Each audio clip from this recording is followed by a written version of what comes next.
recently. I like the background you got. Oh, I still have my Emory background. I got to switch it up. That's okay. That works. I just want you to know that this pillar right here, okay, I'm trying to make sure I line up with it. Actually says Hopkins on it. I'm not lying. It does. One of the founders of the technology department was named Hopkins and took off and founded Georgia Tech. So he was affiliated with both Emory and Georgia Tech, and his name was, I was just standing there one day and I'm like, oh, my name is on that pillar right there. Sounds great. All right. Lisa. So we're going to go ahead and start. I'll call this meeting to order. Today is Monday, January 31st. And we are, is this 6:06 right now? And we're going to start the meeting. I will start with roll call. I am Awet Eyasu, the chair of the committee, and Laura Hopkins is also with us. Go ahead, Laura. Hello, I'm here. And Lisa. Lisa Williams, citizen committee member. Thank you, Lisa and Laura. And so, and I want to thank Mr. Medford. He's joining us on the line as well from the community. We have two agenda items that I wanted to bring out to the attention of the committee.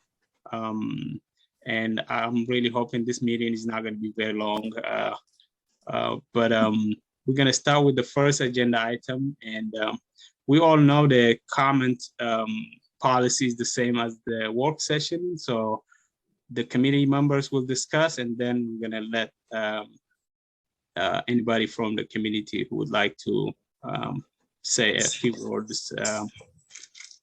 All right. And the first agenda item is going to be discuss planning of the memorial tree at Friendship Forest. If you recall, in September City Council meeting, the City Council decided to send this agenda item to the Environment and Transportation Committee for further discussion. The idea was brought to our attention by a friend of a deceased former resident of the city of Clarkston, whose last wishes was to be cremated, and her cremated remains to be on in a tree. Apparently they call it, I think there's a name for it. It's called, let me see, what is it called? Some ore, or hold on. It's called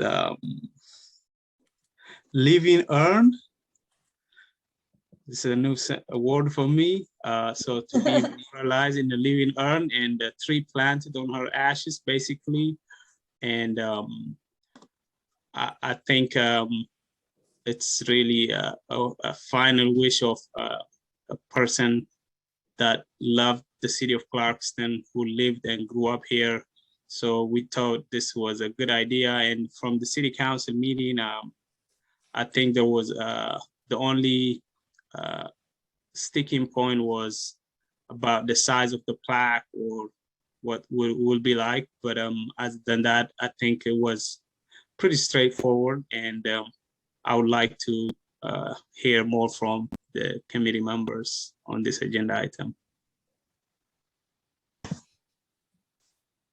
Did we have options on the size of the plaque? Is that the only thing we need to decide on, or do we already know what the tree and the tree size and the location are? So from my conversation with the friend of the deceased, she told me that we told her that it's going to be it's going to have to be a native species. I told her that, and the committee, the city council also said that we do have a policy in place that it has to be a native species. So she said it would be a native dogwood tree. And I believe that's a native to Georgia. So that solves the native species. And but we haven't decided what options we have, but we could limit it up to, let's say, I don't know, 8.5 by 11 size, or if you want it to be smaller, that's fine as well. But the idea is to make sure it doesn't disturb the environment, that it doesn't look out of place, but we want it to be just a tree in her memory, and but we don't want it to turn the Friendship Forest into, a graveyard, but we want to make sure that her wishes are memorialized. It's not really, it's just ashes so nothing is in there that is like, we're not, I don't know how I can say it. We're not burying like a body or anything like that in there. So, but I definitely would like to hear if you want to limit it, or if you don't want to even recommend a plaque at all, that's another option. I'm not against a plaque at all, but I think we need to be cautious about the language on the plaque, simply so it won't look like a gravestone, because I don't want it to start a trend and become a thing and people go, oh, I just want to scatter my ashes. And next thing you know, it becomes like a natural burial ground and there's plaques everywhere. So something just like, planted by friends of and their name. And that's like, people don't even, they can probably guess it's a memorial, but they don't need to know that. Or, not have a death date on it, or not even to say planted in the memory of, and they can decide on the language, but I think we need to specifically avoid putting the idea in people's heads that they can have their ashes scattered in Friendship Forest and we'll put a plaque up for them. I know they're covering the cost of it, but still, just to make sure the language is not something that would tempt everyone to do the same. I don't want to see that become a graveyard with plaques everywhere. So, yeah, I agree. I think the city should refrain from advertising any type of service too that would right. be, the family obviously is going to want to do something, but I wouldn't advertise it from a city perspective, right, because then again, it would look like a memorial. And I'd like to state that I fully support doing this and allowing it in this case. I don't want to take anything away from that, because I think we are honored that she wanted the living urn, and I think that's a great honor for our city. But I do think we do have to be careful. Thank you both, Councilmember Hopkins and Committee Member Williams. Would you be okay, let's say, just to call it Blanche Street on the plaque, just to say Blanche Street, her name and just the tree? I think maybe we could give a couple of suggestions like that, like Blanche Street, and let the family members choose, or they can come up with something that's equally benign, but we would have to approve it. Okay. So it's definitely have to be approved by the council. I think that's what Stephen said at the city council meeting. So the idea was just to give another opportunity to the community if there is any suggestions. And these are actually great. I'm glad you want to make sure we don't use certain words like memorial or like you say, memory of, or even dates of, dates of anything. Okay, I like those. I definitely will make sure we include those on the recommendations. Any other things that we definitely should discuss? The more I think about that, the more I like Blanche's Street. But to do like a really nice, professionally, metal sign, like plaque that just says Blanche's Street, and everybody can like try and figure that out for themselves. That's funny. We probably should put a size limit on it, because the second we don't, it's gonna come out as a gravestone. I think you can also put a plaque like that on a rock or something, but again, Yes, you've got to it be wouldn't- careful with the gravestone look, but you can, Mhm. it may look really nice on a rock next to the tree. But at the same time, we haven't decided on what all the signage is in that park, but I don't think it has to be congruent with that, really. Okay, I got you. That is even good idea as well, because it would blend with the environment, and it would not look special if you put like a, like a golden looking or a metal thing. It might stick out as unique, but if you just put on a piece of rock on the ground next to the tree, that might blend with the environment. My fear with the rock is that it's got to be big enough that people aren't just gonna move it all over the park, or, people mess with things in there. And if it is big enough that it's not easily moved, then it becomes a gravestone. So I kind of like the idea of plaque better than something that's like at least planted. Okay, I got you. Lisa, I like it so much better when I can see people, even if we're not here. You just finished dinner, didn't you? She's like, maybe. There might be a reason my camera was off. No, you're good. This is dinner time. So how about size, limiting it to let's say maximum of 8.5 by 11? Even For the plaque size. Yeah. That sounds good. I mean, that's plenty of room to put just a couple of words, and that's really all. Right. And that would be okay.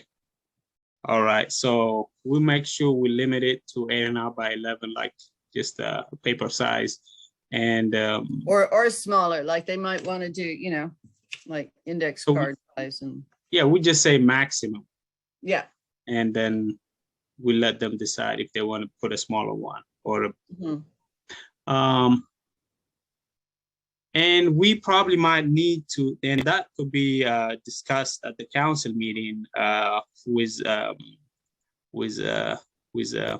city attorney, but we might need a memorandum of understanding with the friends or family members that for anything, the maintenance and all that should be done by the family members, and that this is not a claim on any part for the city, that they're not gonna say this is our plot, Right. That probably should be done, but I think that we can definitely talk with our city attorney on that. But other than that, I really see not a lot of sticking points on this subject. No. Brian, do you want to say anything? If you do, you're muted. I kind of agree that with everything y'all have been saying, we don't turn into a graveyard, but it is kind of an honor to ask for somebody to be brought back here after all these years. So I'm glad they asked, because frankly, they could have just done it. My guess is over the years, it may have already happened. So, but yeah, it is kind of an honor just to see that. So I think y'all are all absolutely right. You don't want it to look like a cemetery. I like the idea. The only other thing I thought about with the plaque was maybe a non-shiny plaque material. It can be metal, but nothing that's like polished mirror kind of thing. Right. That'd be very distracting to see out there in the woods, but something that's going to age nicely would be good. And I especially agree about it not ending up as a rock that ends up somebody playing within the creek or something like that. So, but yeah, I think this could be accommodated, and we just keep it quiet kind of thing, not advertise. That way we don't end up with a Congo line of people. But yeah, this all seems appropriate. And as long as we get I like your idea, Awet, about the MOU. So we're not ceding anything to anyone. But no, it seems like it's very tactfully handled. So bravo. Thank you. Thank you, Mr. Medford. So let's see, should we vote, I guess, to add, to send it back to the council and to recommend what are the couple of limits that we decided on? Not, and some terminology if you want, I'm not sure. Do you want to make a motion, Laura? Well, I want to think about one thing here because we are talking about a dogwood tree. Dogwoods have like short lifespan, like 20 years or something. If they want to replace it in the future, would that be to them or to us? That's, I mean, it's not a big deal because we're going to be, you know, doing maintenance and have ongoing things planted in the park, but is anybody going to get in trouble if it dies and they come and dig it up and plant another one? That might be something to consider in the MOU. And we also need to determine or make clear who's planting the tree. Like the city would be planting the tree, right? No, not the city. Oh, they are actually going to They dig are the hole gonna- and plant the tree? Everything is, no, we're not going to pay anything, any cost, and even the Okay. maintenance is It's going just to be. like, okay, you do that. Okay, Yeah. all righty. I mean, yeah, as long as they follow. Should we walk whatever- through with them? As long and as they pick a follow location? whatever rules we have for planting in, you know. for planting there. I think Councilmember Hopkins, I would say we leave that to our city manager to decide with the friends and family members. Okay, Okay. Because we just don't want to, I mean, at this point, it will be micromanaging it and we don't know what exactly the spot is going to be convenient. So I would leave that to our, to our public works department and also, of course, the city manager's decision on it. On where it goes? Yes. Question that I was gonna, Vice Mayor Eyasu, that's, not to interrupt, that was the question that I was gonna have, like where specifically did you want it and the cost, again, where are we gonna go to get like a mock-up of it, of what it's gonna be before you present it to council? Because I'm pretty sure they're gonna wanna know what it looks like, you know, in the design form and the cost of it. That's all I have. I agree. I think I would really leave it to your flexibility in terms of deciding where you want it to be. I think I'm not exactly sure, honestly, where they might. Awet? Yeah. I think we need to do some input on that. Again, it's all in the execution and we don't want it like right at the top of the path of the parking lot. The first thing people see when they get out of the car, oh, here's like somebody put a memorial tree right here. At the same time, I'm going to guess this woman was not, was grown, was not a child when she passed. Probably a lot of her friends are seniors as well and may not. You know, that walk down to the bottom by where the wetlands is and back up is quite a walk for there to be no benches for the older folks, which is something we need to address at a later meeting, but there needs to be benches so people can stop and rest on the way up that hill. So yeah, I do think we need to like take consideration of the location in the park. I feel like we're putting Ms. Coe in a very awkward situation to say, oh, it's up to you. And then she puts it where, you know, she thinks it's best. And we're like, oh, that's a silly place to put it. You know, we don't, I'm just not going to do you like that. I'm not like the second you do something, everyone's going to go, oh, that was wrong. So, well, that's my concern is that it not be like the first thing you see, you know, like right there at the top, but I also don't want it, it needs to be near a path and again, something for another meeting, but a lot of those paths got blocked off, the original paths. There's one that goes up behind where all the granite was dropped there, his rock garden, but there's actually a walking path behind that. So it needs to be something maybe people can get to, but not there at the entrance and also not something that would have people necessarily walking all the way off paths, you know. I think I agree. So how about this? Why don't we, because this got to go to council. From committee point of view, maybe we could just decide that it has to be native species. We said that the plaque should not be unique, that it disturbs the nature of the nature preserve, that it has to be limited to 8.5 by 11 max. And we said also that, what else we decided? And it should not be, help me here, Lisa. But location of it, I think we can let the city council, we're gonna discuss it. And there is also gonna be an MOU, of course. I think we should go to the city council with like a sort of finished proposal and, you know, let us work out those bugs here. That's why it got sent here. So we wouldn't have to decide this in city council and have them approve it. But I think first thing, I think we need to approach Mr. Quinn and get an MOU, as you said. I think, Shawana, I see you there taking notes. Are you like making notes of the things that need to go to Stephen? Can we, do you think on this committee right now, we could come up with a location? I feel like the more complete this is when it gets to council, the easier it's going to be to pass. And I also think the family's probably has been waiting. I know obviously there was a pandemic, but the family's been waiting for quite some time. So maybe maybe we could bounce all around a couple more ideas about the location, and then we'll have a complete package along with the size of the tree, you know, which is right. You could do size of tree by gallons, because you know, they come in the gallon containers. But what do you, I'll throw something out there.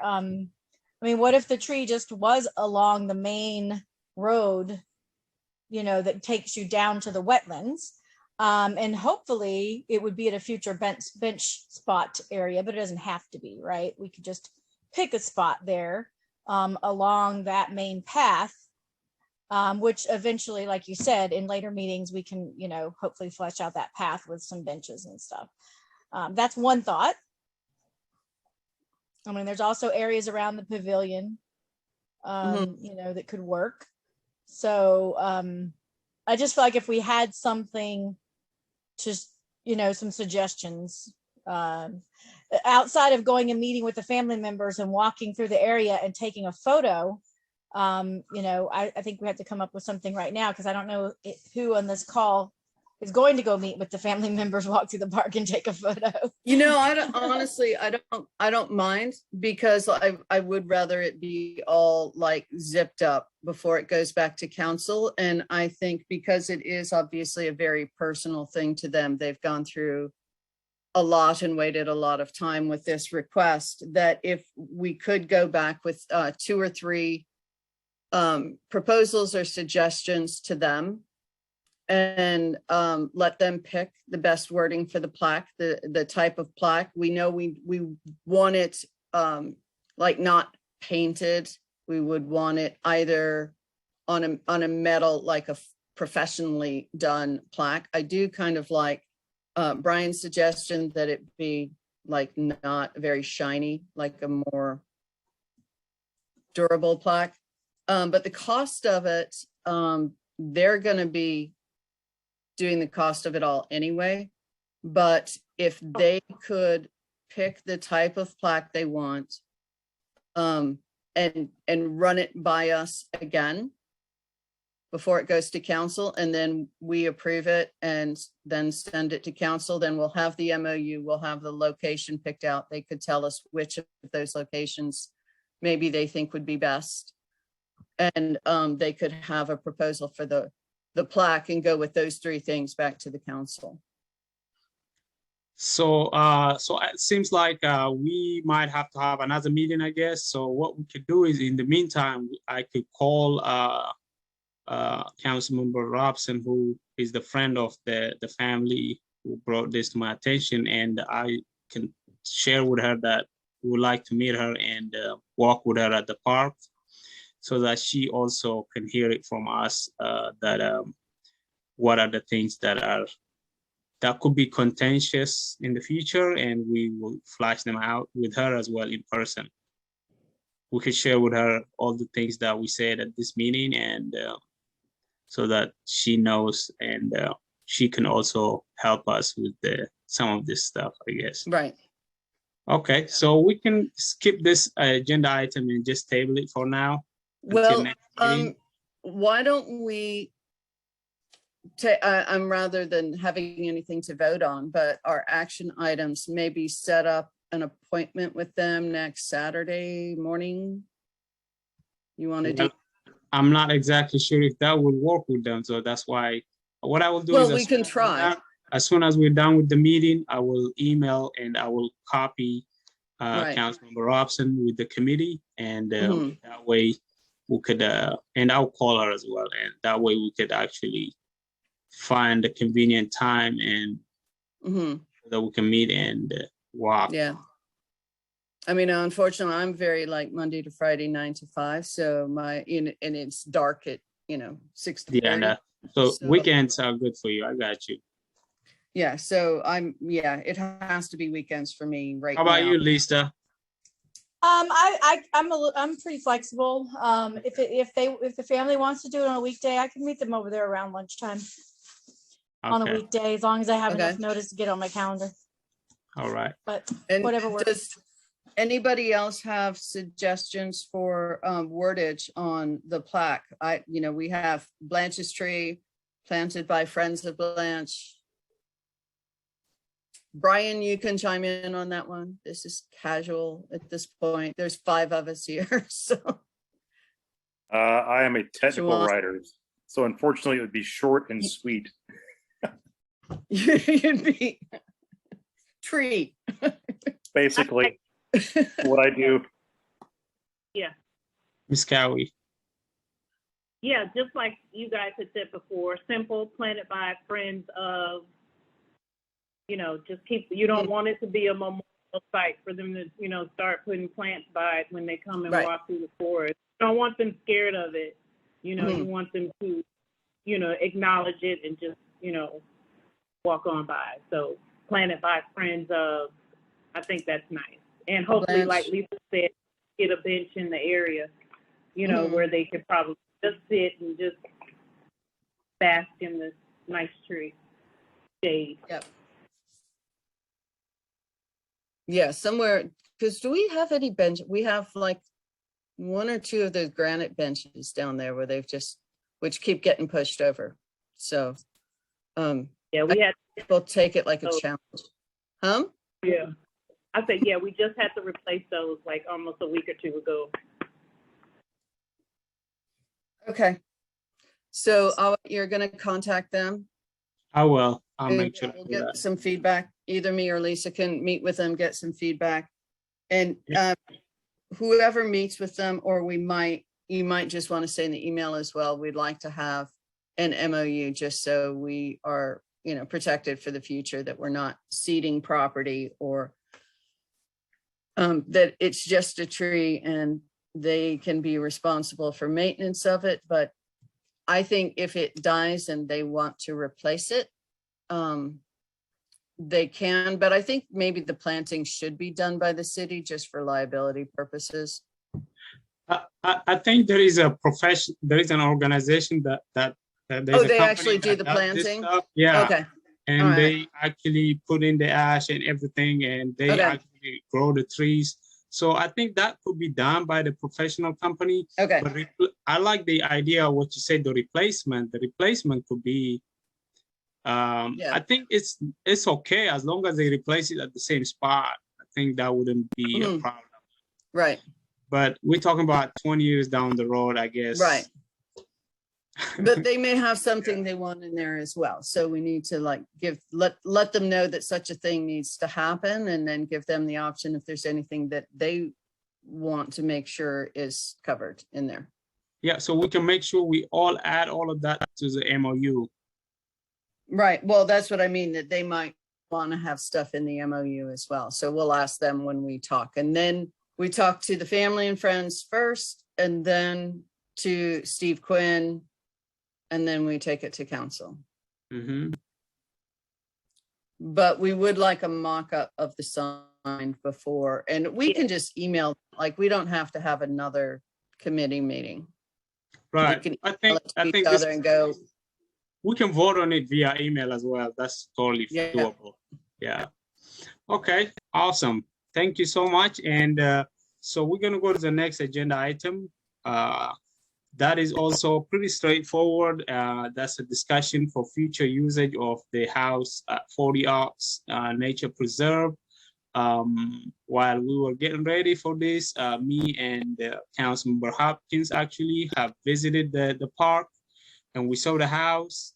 I felt better, a lot better than I was afraid of. I thought that place is like something you cannot walk in, something that's gonna fall on us. But it's structurally, it's pretty safe, except for the kitchen area and the porch. see, I had the opposite impression. I'm like, it is so much worse than I thought it would be inside because of that kitchen area. That was apparently, Yeah. leaks went bad. I agree. So- The kitchen is really horrible. I don't know why it was not tarped. I have no idea. I mean, people, they just put a tarp only on that porch. Instead, it would That's have only been there for a short period of time too, but yeah, it but would have anyway, been, you know, anyway, that's that's all that's the that's story. old stuff, I guess. Yeah. But yeah, it's we could go on and on about how sadly it's been protected. Yep. So I think it's still I really feel the place is still salvageable. It's gonna be useful, I'm pretty sure, for the community and for our city. My observation was I'm not sure what the historical committee will say. I'm not sure about that. I really don't know yet. But if let's say if it doesn't have any historical usage, I'm pretty sure that the place could be useful in terms of as an office for our parks department, or that we could have in the future, or it could be something that has to do with environmental initiatives, or it could also be partially used as a historical house, and we could use some of the rooms for office for our parks or for our public works. I'm not exactly sure, but I think those were some of the ideas that we talked with our parks manager. I mean, with our public works manager. So, Laura Hopkins, go ahead, take it from here.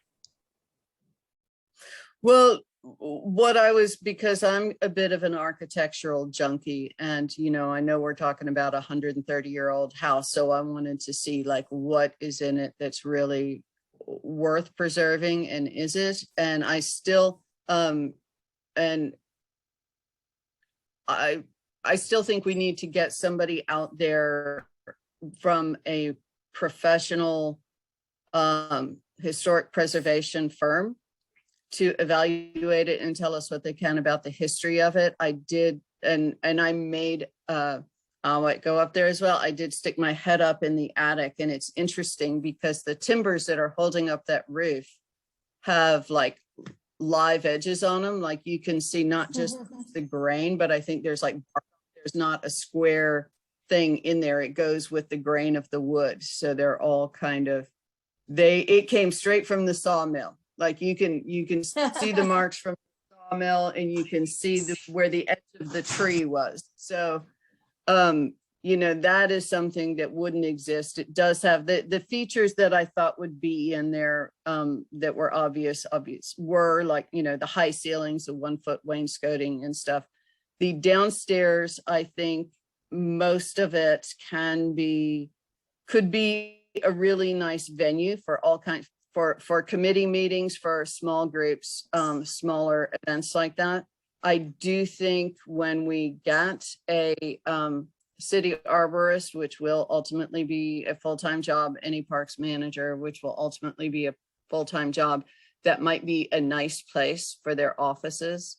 I was really disappointed that some brat, and I'm going to say brat because I'm going to guess they're under 20 years old, smashed the windows upstairs. And that's heartbreaking because that glass was original rolled glass. So you can see the ripples in it. And it's gone. And that stuff is super expensive to replace.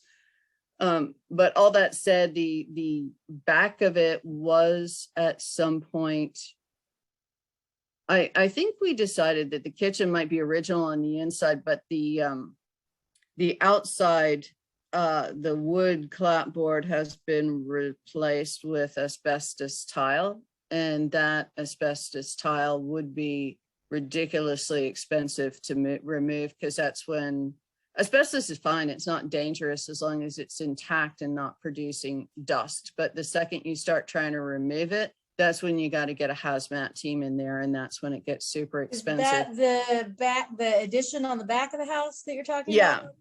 Yeah, because that back part's not original. Well, I think the area that is now the kitchen was, but there's what is maybe now a dining room, because there's like a linoleum floor in there, was back porch at some point. And because you can tell, because there's a door there, and the door to what is now the kitchen, that wall has the original clapboard siding on it. So it's now indoors, but it's got the siding on it. So you can know it's not the original clapboard. It's got asbestos on it, tile. So it was outside, it is now inside. So it's been added on to from the original house, I think a couple of times at a couple of different junctures. But I do think the fireplace in the main room's got a beautiful surround on it.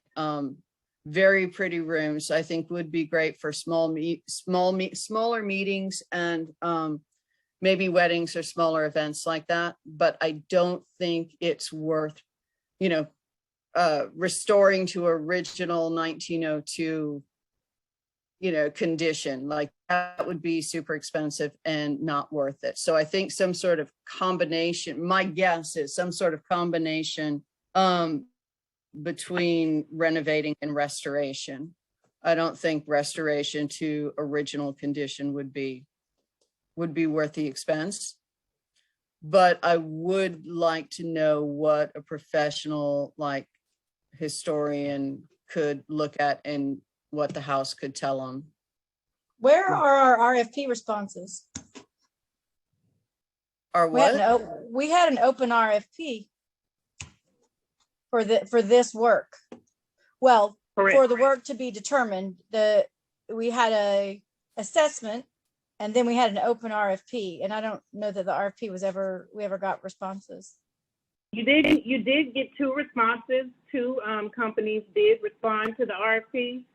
I think the whole issue was this discussion that you guys are having right now, what exactly you wanted to do with the house. How are you going to restore it? What needs to be done? And your ideas that you just said were some of the, great ideas of having that office space or some kind of historic preservation, historic preservation offices, or some kind of public works, or where the arborist is housed, or even your historic preservation office or something like that. So those are good offices. It's good to know that you may consider not wanting to restore everything. So based on cost, I think that was another issue that we had discussed with the RFP. So these are even better detailed notes that, we can move forward with the 2 RFPs from the companies that were sitting and waiting. You said there was an assessment done. I think that's what I'm asking about is an assessment of the architectural historical value of what's in there. I don't think they've done that yet. We haven't done that. What happened was, I think from my recollection is the city council decide we should not go ahead and decide on which firm before we know if we want to, what we're going to use it for, because it would not be worth it to spend tax dollars before we even know if there is any historical value to that house. That's the first thing.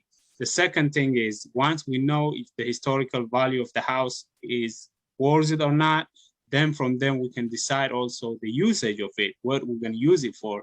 If it's a historical house and if it's worth it to invest the tax dollars, then we're going to go ahead and decide to renovate it, or like you say, to bring it to an original, to the original structural Well, it's setting. historical That's what I'm significance. saying is the RFP went out for a renovation. I think that was the language. We did that have he a, used. we had a report. though. Renovation or restoration. And what I'm talking about is having someone come out to do an assessment to help us make that decision. So we're not talking about somebody to do the work. We're talking about somebody to evaluate the historical significance just of the architecture of the building itself. And it's kind of like if somebody gives you the piece of furniture and it's like, well, I'd go ahead and paint it white and go shabby chic with this. And then you see the same thing on, what is it, that roadshow, Antiques Roadshow, and somebody got $3 million for this piece of furniture, except you painted it white. So now you've destroyed, I want to make sure that we're not destroying something in the attempts to get, a good place for the garden club to meet, and then destroy something that might be much more significant, because I'm taking my best guess that I think that some combination of preservation and renovation, and not a restoration to original condition, because restoration would be like pulling all the electricity out and going by gaslight. We're not probably going to do that with this house. It's not that kind of place. So has historical features we'd what wanna we preserve. do have is, we have a lead and asbestos report. We have, what else do we have? I'm trying to see. And then we had lead asbestos report. This is from, I guess, around July 2021. Emailed to our, I don't know, it was emailed to a group. It was emailed to our committee and some other council members. Lead and asbestos report and RFQ for architectural services and the related legal ADD. I don't know what that is. And there's a 40 Oaks RFQ package from July, where the city of Clarkston is soliciting statements and qualifications and proposals from architectural design firms, et cetera, et cetera, et cetera. So Ms. Kwai had noted that a couple people had responded to that, but I don't know. Yeah. I don't know if they noted any historical significances. Do you? I'm trying to remember. I'm trying to pull them up now so I can get those for. Yeah. And then as far as other history of the house goes, I just posted up in the chat, it was Mayor Ed Sutton's home and poultry farm, basically. And so, well, I guess we'll see what we have from this. And when was he mayor? Oh boy. That I have somewhere. I'll be looking that up while Ms. Kwai finds her information. I didn't even know it was a mayor's home. I didn't even know it was the mayor's home. Yeah, he was like the richest guy in the area at the time, wasn't he, Lisa? Yeah, he was. From what I've gathered just from old newspaper articles, he, like a lot of people who had farms in Clarkston, were Atlanta businessmen who had summer homes and farms in the suburbs. And I think it was a printing background, but I haven't quite gotten confirmation on that. But I think he was like a printer, and then had bought some farmland out here. And I believe he is the builder, his family is the builder of the home. So until it was given to DeKalb County in the 70s, it was a Sutton family home. After he passed, his daughter lived there, then his brother moved back to the home. And when they gave it to DeKalb County, they were told they could live there, for the remainder of their lives, and DeKalb County would cover all their bills and utilities and maintenance. And then once she passed, then that's when it became the park. And their only request was that it remain named 40 Oaks. And I believe some other land around here was theirs too that was given. Their family plot is over there across from Milan Park. His grave is over there. Oh, okay. Wow, I didn't know that. Yeah, there's the Sutton family plot. He was mayor. Mayor of what? At Sutton, the mayor? Yeah. Mayor of Clarkston? Yeah, he was Clarkston's mayor. I'll have to find it in a moment. I have a picture of him at the old Clarkston City Hall. It doesn't exist anymore. Oh, interesting. Now, see, Awet, all of this can be like on display in the house, on the walls, the history of our place, people a sense of space. I think that definitely could be done regardless of what we use the house for. That definitely could be, I agree with you.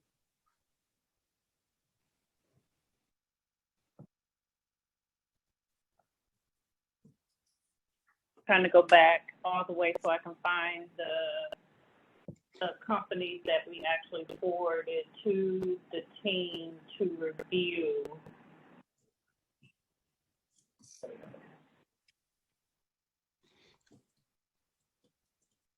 If I'm not mistaken, Ms. Cowie, I don't think they did any work on this because the city council did not really decide which company to use. So which means we only did the RFQ and they responded to do the work, but the council did not approve which one to do the work. So I don't think there is anything to be that we could find. The RFQ. Any work to be done by RFQ might have. I'm sorry. Go ahead, no, go ahead. Ms. Cooey. I'm sorry. I keep talking over you. I said, I think the RFQ might have been like put out prematurely because you can't really ask somebody to give you an estimate if you don't know if you're doing a restoration, a renovation, a rehab, or you know, historic home preservation. Each one is different. Each one comes with a different set of expenses. And, you know, what I'm saying, some combination of preservation of some of the architectural historical high points while putting in like modern electricity and plumbing is my guess, but I am not a professional in the field. And so I still would like to get a professional in the field to come out and do an evaluation maybe with us and with the Historic Preservation Committee and just tell us what they can tell us about that before any other decisions are made about it. Right, and I'll forward back the report that we do have upon further inspection is a lead and asbestos report. So it does call out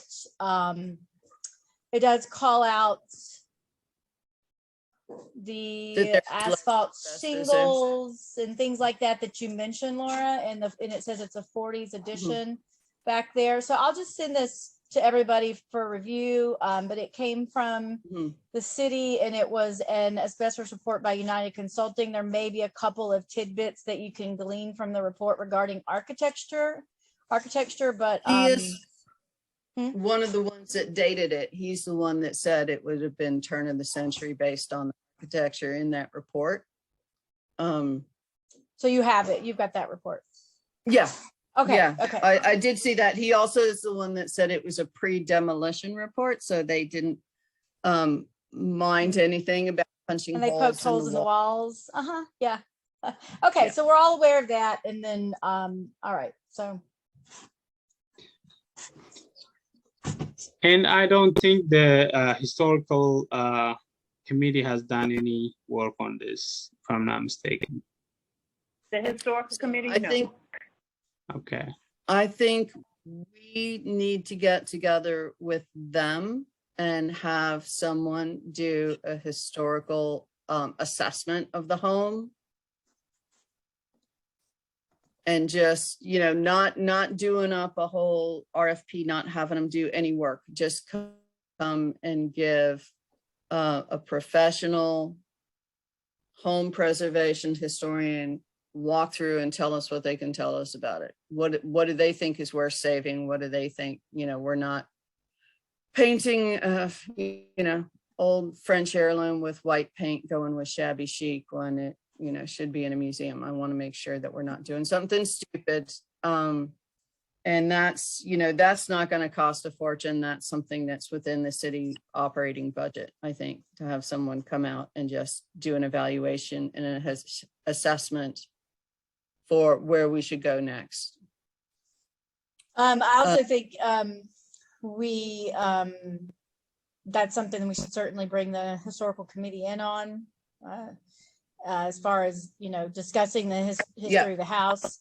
And also keeping in mind that we have global growers back there, and that there have been some community visioning sessions around the usage of the park. So just want to kind of keep all of those things in mind, especially where the historic committee is concerned, because we're kind of overlapping a little bit here. Yeah, it's a park. Definitely. It's obviously a park. It's obviously a nature preserve. So it certainly falls under this committee, but now we're getting into history and historical architecture and things like that.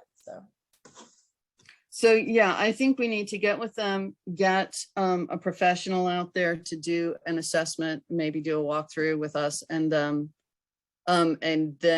do community visioning, get with everybody else and present them with what we have found out and what we know and what we recommend, and be respectful of global growers and their visioning, which could have changed. There were some visioning sessions, there was discussions around their funding and what they kind of wanted to do, and around what the community wanted to do. I don't really know if they had designs on the house or not, and I don't really know that is here nor there for this discussion, because now we're talking about doing a historical assessment. But just want to make sure that we're aware of all of the conversations that were taking place before the pandemic kind of ground us to a halt. Okay. So I think public comment, Mr. Medford, since you are representing John Q. Public today. Oh, no, this is all great. I'm glad to hear that the house is in better shape. I've always thought it was in fairly good shape myself, the times I've been back there and poked around it. We actually have a similar house in our family, kind of like a Winchester mansion kind of house built in the 1800s. Started in one place, and then kind of now we added on. We closed in this porch, closed in that porch. Now it's 3 porches deep, kind of thing. And so preserving that, I've always found it cool, really, to see the outside of the house is now the inside. But it sounds like there are, what they call it in the car world is a resto mod car, where you fix it up to be more modern, but preserve the old style. You're not going to go take it back to 1890, but it needs to have modern things to it, like you're saying, electricity and whatnot. I think that's really the best of both worlds.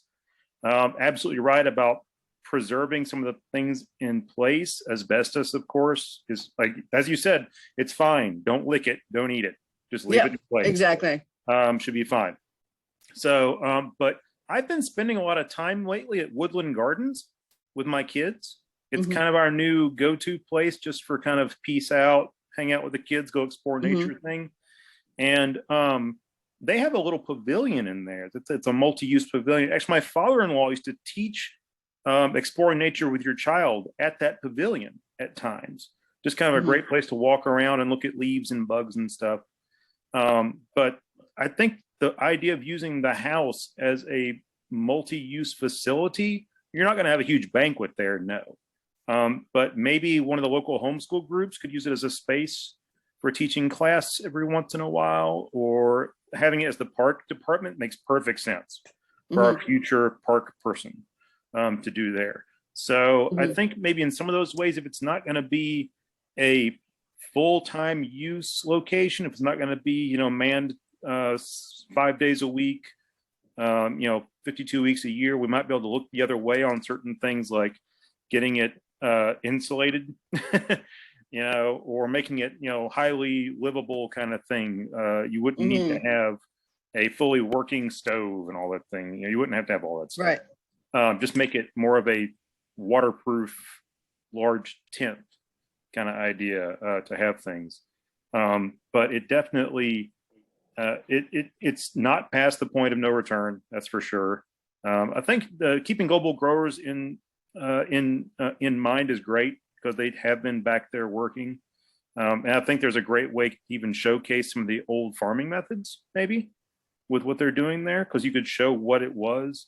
I was looking at the John's Homestead website today, actually, and looking at what they've pulled together that shows the old, outhouse things and the old farmhouses and stuff. Like I said, we have one of these in our family. I have an old barn right now leaning 45 degrees. We're trying to figure out what to do with it, to try to save it.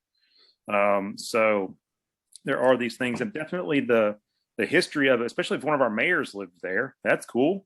Need to have that in there. I'm picturing these little shadow boxes maybe on the wall of different items. And really, if it could be like a place just for Clarkston history in general. We don't have a place for our history. And I know they found boxes of that stuff when they moved the old police department. They found different things. I hear it's over in the Public Works building. So I even have some things probably could go in there at this point, and stuff I've squirreled away over the years.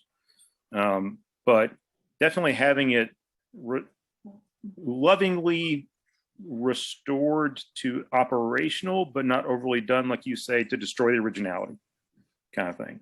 So I think it's a perfectly logical solution.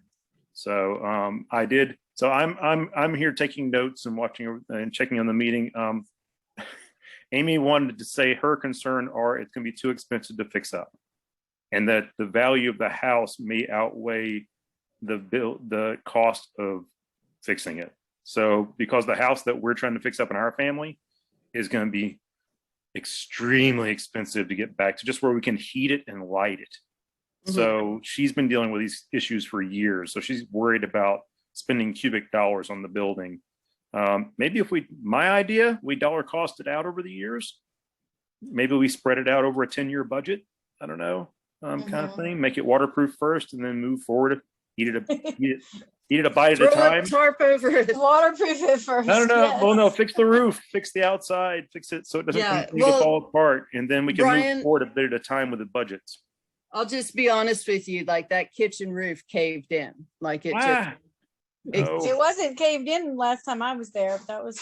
It's on the inside. It is like I was in it a couple years ago. Outside, but on the inside, the ceiling caved in. Yeah, that happens much easier than you would think. I actually from work one day, and my bathroom ceiling was in the toilet, but the rafters in there and fell and are buckled as well.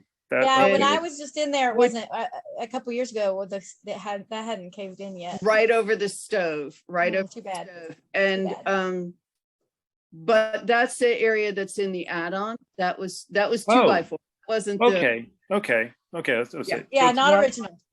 Okay, not original. Yeah, that's what I was looking down that whole part of the house. We were out there. I'm like, give me the flashlight. What are you checking? I'm checking the wood in the rafters. Like, what kind of wood was this? Wood cut in 1903? No, it was not. Okay, Mayor Sutton was the mayor in the 20s. It looks like I see something where he was the mayor in 1925.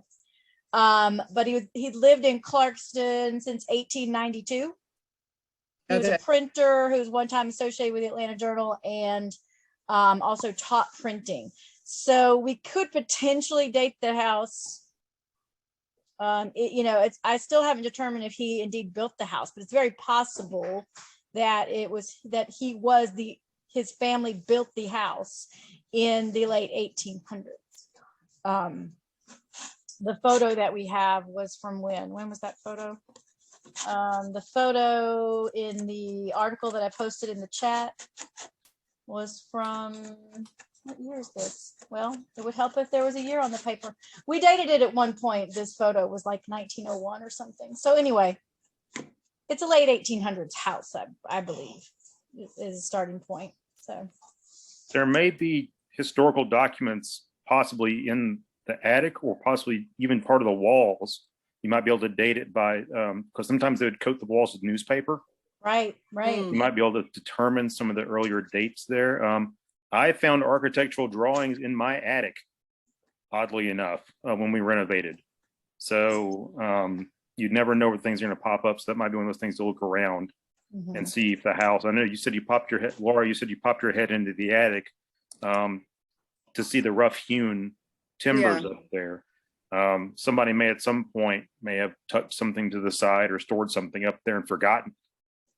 So, yeah, I didn't go all the way up in because I wouldn't, but by flashlight, and it was a little bit spooky. The funny thing is that was in, you know, the original part of the house, and they just have one of those pull down ladders in the hallway upstairs, and that was all very solid. Like the part with the rough hewn wood, that wasn't coming down. It was the part that was in the add-on in the like asbestos tile covered outside in the back that where it collapsed. So my heart was not broken as much as it could be, but at the same time, I wasn't about to crawl up in there. There's like a lot of spooky movies that start that way. Oh, I wonder what's here. And I'm like, I'm going flashlight. I'm not that brave.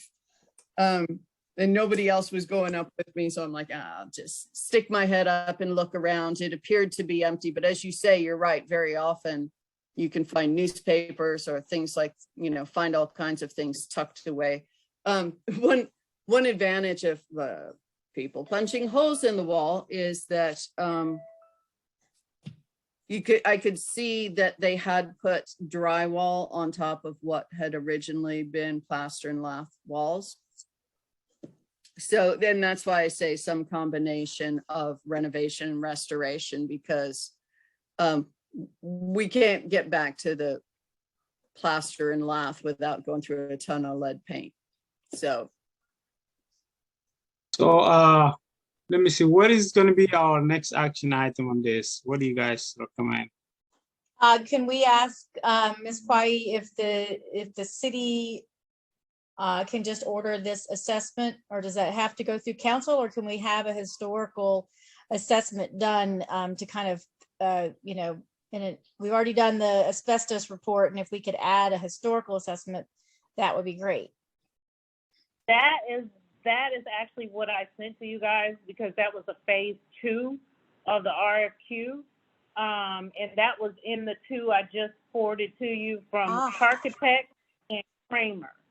And actually one is certified historic architectural firm to Ms. Hopkins' inquiry. okay. Those were the and we were unable to move forward at that time because we wanted to make sure what the building was going to be used for. So when they went in there to do the assessment, that was a part of phase 2, the history and everything, that they would know exactly what they were trying to have as an outcome, or whichever company, based on the responses to the RFQs that we did receive. So at that time, since you've already gone back in to assess that this is what we want to do with the building, we don't want to go back to its original state. So now we can get those details and go with the 2 firms and ask them to do that historic assessment of the building based on what we've given them previously and the update. I kind of feel like that's 2 different steps, because they put in the RFQ for work, right? I mean, that's a request for a quote for the work done. Yes. Go ahead. Did they tour the place before they did that? Had they been inside?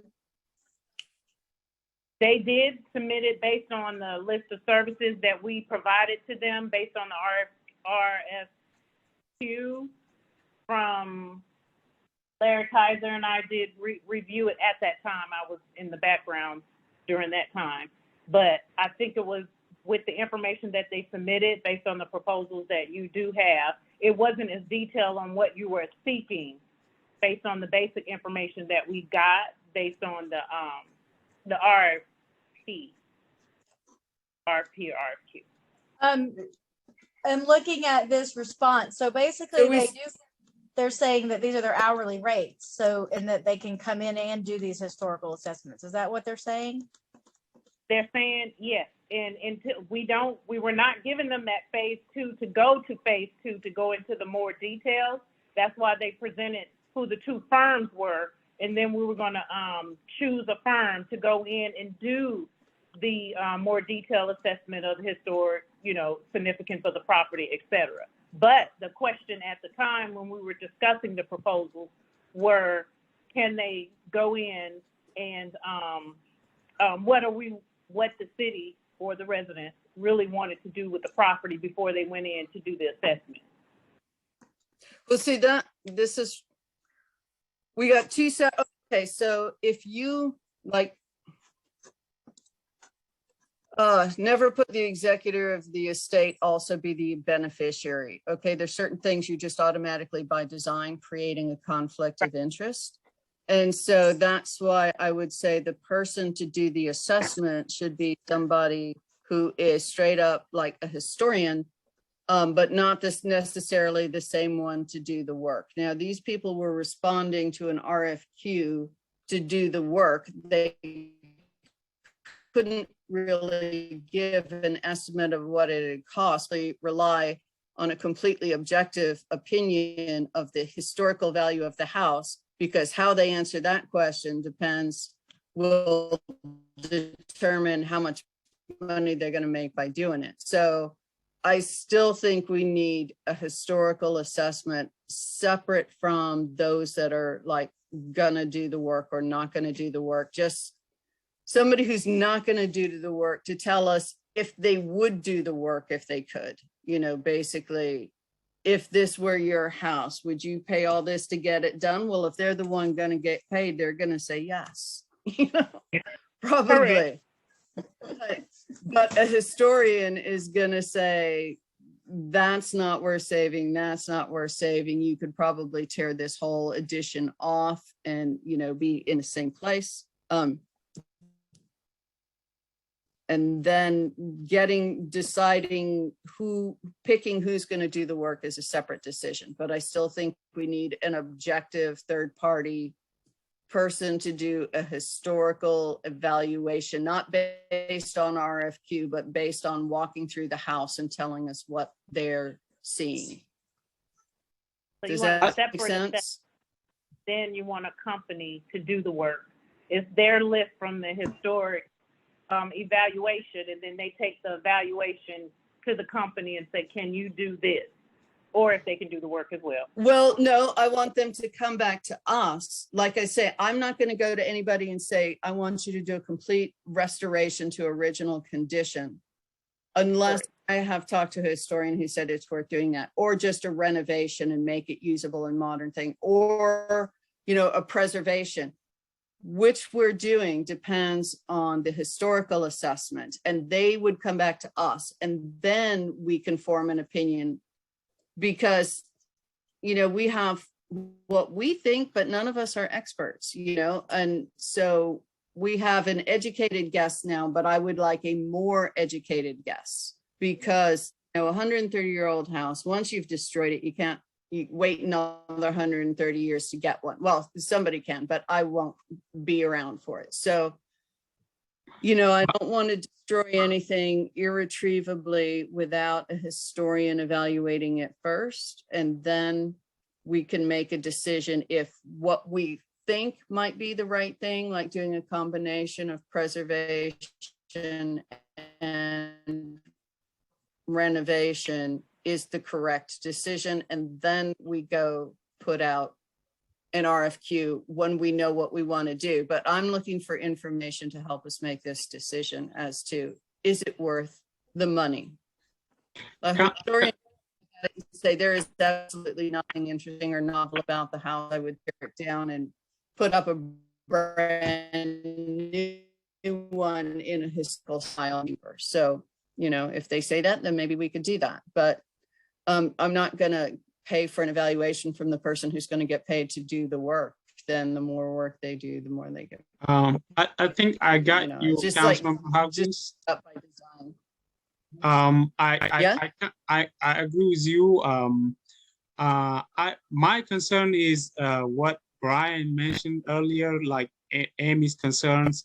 I am honestly, I am not really feeling like we have to spend $500,000 or so, or just like the same amount of money we spend renovating the City Hall Annex, almost $700,000 we spent to renovate it. So if we're gonna spend another same amount of money, that's really, I am not really in favor of that. I just don't see. Instead, we don't have a city hall. We really got other more expenses in the future. So I honestly, I'm more concerned about how much it's going to cost to do even mix of renovation or preservation. But I agree with you, Councilmember Hopkins. The first is, let's talk to, instead of just talking out of speculation, let's see and talk with somebody who knows historical about historical homes, or especially who is specialized in Georgia historical homes or anything, that he can tell us, okay, this is a house that's worth it for the city to actually preserve or even to renovate to its original state. But in absence of that, all we can say is, okay, well, let's not care about it. Let's put a tarp on it and let's use it as an office. That's the cheapest one, but it's not going to be able to preserve it.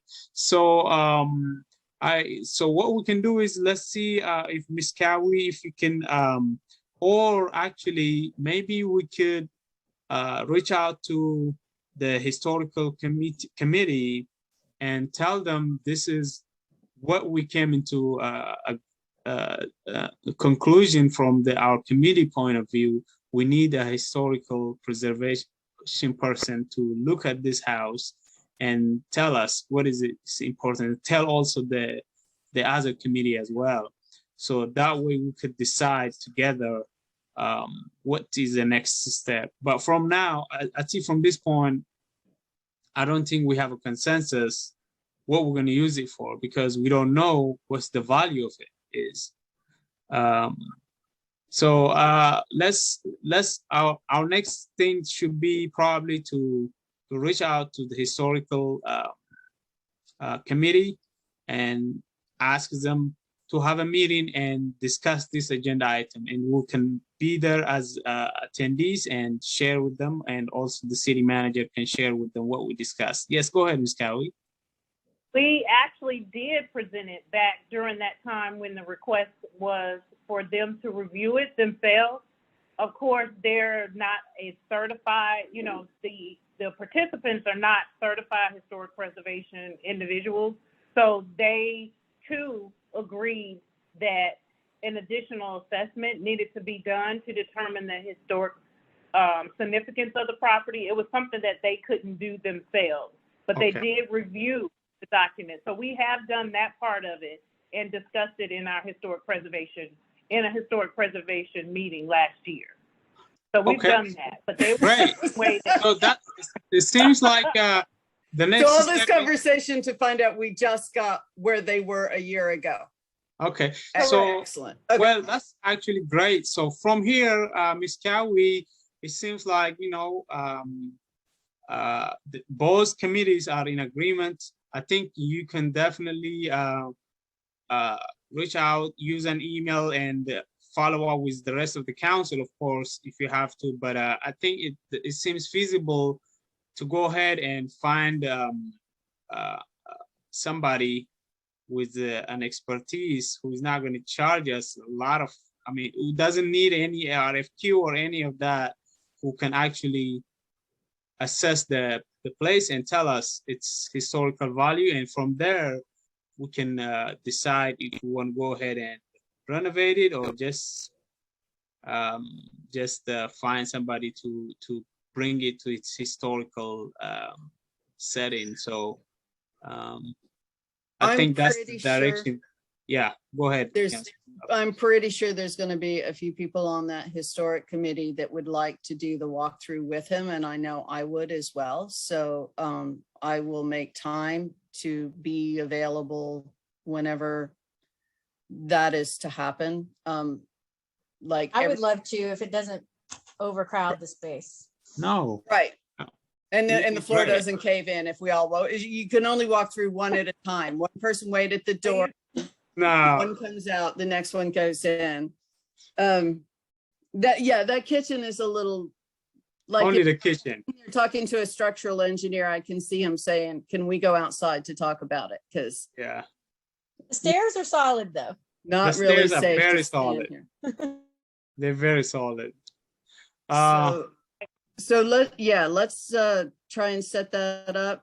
Awet, do you want to like email them tonight and just say, hey, we just met and we realized we need to hook up with you guys and get to where you were a year ago, and Miss Kui is looking into finding Okay. a preservationist to do an assessment of the value of the home and make recommendations as to next steps, whether it should be renovation, restoration, rehab, or whatever.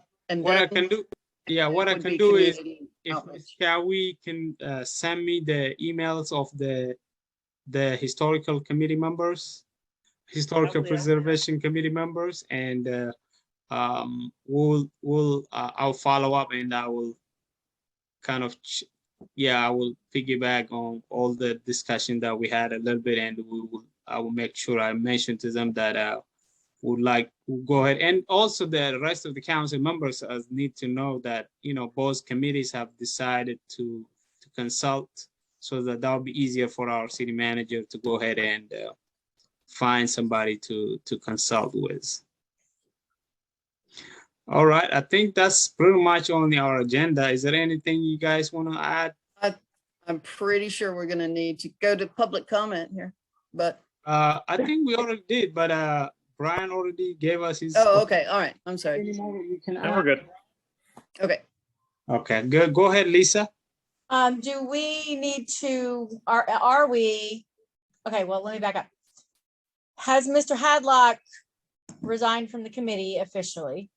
Well, he's not living in the city limits, so I think That is what he told me, was that he was no longer going to be in Clarkston. Nothing bad. He's going on adventures and whatnot. Do we have we put out a call for applicants for additional committee members? I assume we just need to. So this is usually like at the beginning of the year.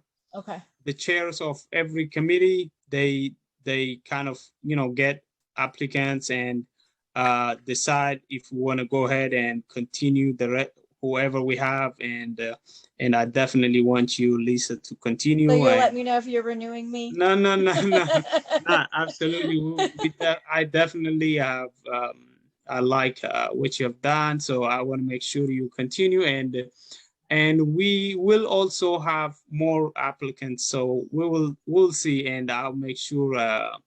But the good thing is, we can always continue working with you and Councilmember Hopkins, and hopefully we're gonna have more interested people to join us. Well, it's my pleasure, and thank you both. I was just curious on if there was any action items.